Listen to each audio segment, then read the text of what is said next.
Hi అండి, welcome back to Rahmat kitchen. ఈరోజు మనం వేడిగా వెజ్ బిర్యానీ చేద్దామండి. చాలా సింపుల్గా చేసుకోవచ్చు. మనం అన్నం కూర వండడానికి టైం లేనప్పుడు ఇది చాలా త్వరగా చేసుకోవచ్చండి. పిల్లలకు లంచ్ బాక్స్లోకైనా దేంట్లోకైనా చాలా బాగుంటుంది. చూడండి ఎంత పొడిగా వచ్చిందో. దీని రెసిపీలోకి వెళ్దాము. దానికంటే ముందు నా ఛానల్ని సబ్స్క్రైబ్ చేయండి. అందరు చూస్తున్నారు కానీ సబ్స్క్రైబ్ చేయట్లేదు. ప్లీజ్ సబ్స్క్రైబ్ చేయండి. ఇప్పుడు ఇందులో నేను 2 టేబుల్ స్పూన్ ఆయిల్ వేసానండి. మన దగ్గర ఉన్న వెజిటేబుల్స్తోనే దీన్ని చేసుకోవచ్చండి. ఇప్పుడు నేను బిర్యానీ ఆకు, మరాఠీ మొగ్గ, యాలకులు, లవంగాలు, పచ్చిమిర్చి వేసాను. ఇందులో ఉల్లిపాయలు 2 మీడియం సైజువి కట్ చేసుకొని వేసుకుంటున్నానండి.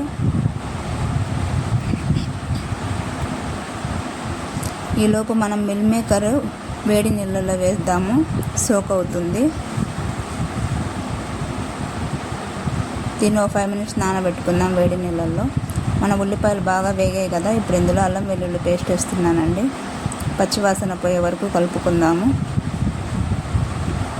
ఇందులో నేను బంగాళదుంప, క్యారెట్ ముక్కలు, టమాటా ముక్కలు,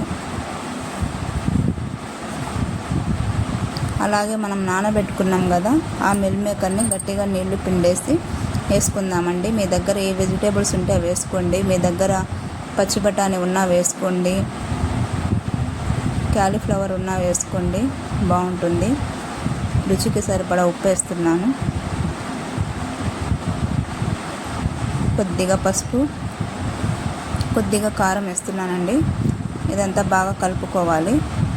మనం ఆయిల్లోనే 2 నిమిషాలు మగ్గనివ్వాలండి ఇది. ఇప్పుడు ధనియాల పొడి వేస్తున్నాను. నేను గరం మసాలా ఏం వేయట్లేదండి, చాలా సింపుల్గా చేస్తున్నాను.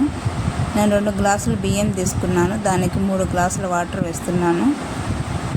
మనకు ఎసరు వచ్చిందండి. ఇప్పుడు నీళ్ళు వంపేసుకొని కడిగిన బియ్యాన్ని ఇందులో వేసేద్దాము. నేను బియ్యాన్ని ఒక అరగంట నానబెట్టానండి.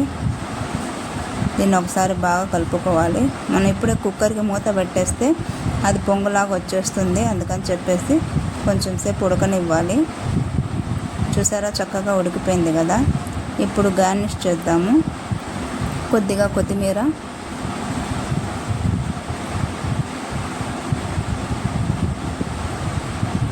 నిమ్మరసం, నెయ్యి వేస్తున్నానండి. 2 స్పూన్స్ నెయ్యి వేస్తున్నాను. నెయ్యి వేస్తే ఆ టేస్ట్ చాలా బాగుంటుందండి. నేను అందుకే పైనుంచి వేస్తున్నాను నెయ్యి. ఇప్పుడు కొద్దిగా ఫుడ్ కలర్ వేస్తున్నాను. మీకు ఇష్టమైతే వేసుకోండి, లేకపోతే స్కిప్ చేయండి. ఇది మామూలు రైస్తో చేశానండి. మీరు కావాలంటే బాస్మతి రైస్తో చేసుకోండి, చాలా బాగుంటుంది. అంతేనండి. దీన్ని దమ్ చేద్దాము. ఒక విజిల్ వచ్చే వరకు. అయిపోయింది వేడిగా వెజ్ బిర్యానీ. చాలా సింపుల్గా చేసుకోవచ్చండి. మీరు కూడా ట్రై చేయండి, చాలా టేస్టీగా ఉంటుంది. ప్లీజ్ అండి నా ఛానల్ని సబ్స్క్రైబ్ చేసుకోండి, లైక్ చేయండి, షేర్ చేయండి, కామెంట్ చేయడం మాత్రం మర్చిపోకండి. మీ సపోర్ట్ నాకు ఎప్పుడూ ఉండాలి. చాలా బాగుంటుందండి వెజ్ బిర్యానీ. పొడిగా వచ్చింది మనకు రైస్ కూడా. మీరు తప్పకుండా ట్రై చేయండి.